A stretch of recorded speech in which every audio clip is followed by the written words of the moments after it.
Praise the lord. దేవునికి మహిమ కలుగును గాక. ప్రతిరోజు క్రమం తప్పక వాగ్దానాన్ని వీక్షిస్తున్న ప్రతి ఒక్కరికి యేసయ్య నామంలో ప్రత్యేక వందనములు.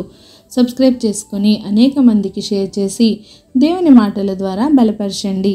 ఈ దినమునకై ఏర్పాటు చేయబడిన దేవుని వాగ్దానము మలాకీ గ్రంథము 3వ అధ్యాయము 6వ వచనము.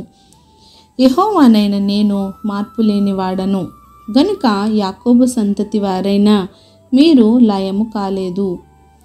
For I am the Lord, I change not. Therefore a sons of Jacob are not consumed. నిన్న నేడు నిరంతరము ఏకరీతిగా ఉండువాడు, అల్ఫా ఓమేగా అయినవాడు, ఆదియు అంతము నయున్న వాడు యెహోవానైన నేను మార్పు లేని వాడను అని సెలవిచ్చినవాడు మన తండ్రి అయిన దేవుడు ఒక్కడే. కొంతమంది దేవుళ్ళుగా పిలువబడిన వారు ఉంటారు. వారు అవతారాలు మార్చుకొని వేరొక తరాలలో వేరొక యుగాలలో దేవుళ్ళుగా పిలుచుకుంటూ వేరు వేరు పేర్లతో ఉండి వారి ఆకృతులను వారి నామకరణాలను మార్చుకున్న వారిని చూస్తూ ఉంటాం. కానీ నీ పితరుల దేవుడు ఒక్కడే. నీకు ముందు ఉన్న తరములకు ఆయన ఒక్కడే దేవుడు. ఆయనలో ఏ మార్పు లేదు. ఆయన ఆకృతిలో మార్పు లేదు, పేరులో మార్పు లేదు. యేసు అనే నామము ఒక్కటే ఎప్పటికీ ఎన్నటికీ. ఆయన మార్పు లేనివాడు కనుక మన బుద్ధి ఏంటో మన మనస్తత్వం ఏమిటో ఎరిగినవాడు కనుక మనలను లయము చేయకుండా కాపాడుకుంటూ మనలను సజీవులనుగా ఉంచుతున్నాడు. ఆది మానవులైన ఆదాము హవ్వల మనసు ఎరిగినవాడు. ఈనాడు నా మనసు కూడా ఎరిగినవాడు.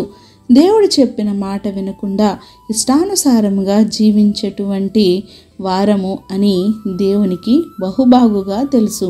అందుకే ఎన్నోసార్లు దేవుడు తనకు తానే మనము చేసిన పాపముల గురించి చింతిస్తూ మనస్తాపం పొందుతూ తిరిగి వీరు ఇంతే అని తనను తాను సమర్థించుకుంటూ మనలను శిక్షించకుండా లయము కాకుండా ఈ భూమిపై యాకోబు సంతతి వారమైన మనలను ఊపిరితో ఉంచుతున్నాడు.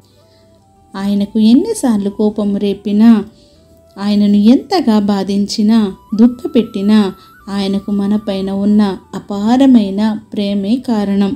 మన మనస్తత్వం మొదటి నుండి ఎరిగినవాడు కనుక ఇప్పటికీ నిన్ను నన్ను మనలందరినీ క్షమించువాడుగా ఉండి క్షమించుకుంటూనే పోతున్నాడు.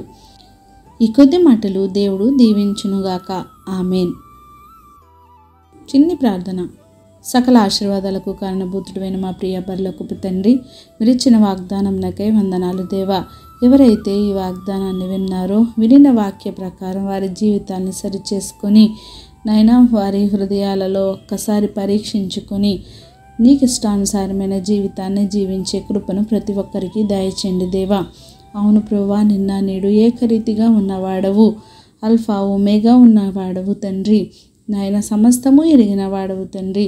మేమేంటో, మా మనసులేంటో, మా బ్రతుకులేంటో, మా జీవితం ఏంటో సర్వం ఎరిగిన దేవానికి వందనాలు.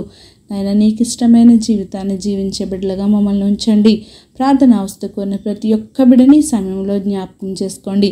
వారి అవసరతలను అక్కరతలను ముందుగా ఎరిగిన దేవుడువు. అనారోగ్యంతో ఉన్న వారికి ఆరోగ్యాన్ని దయచేయండి. ఏ సమస్యలతో ఏ ఇబ్బందులతోని బిడ్డలు బాధపడుచున్నారో వారి సమస్యలన్నీ తీర్చి సమస్త ఘనత మహిమ ప్రభావం మీరే ఆరోపించుకుంటారని యేసుక్రీస్తు పరిశుద్ధ నామమున ప్రార్థించి అడిగి వేడుకొంచున్నాను మా తండ్రి. Amen. God bless you all.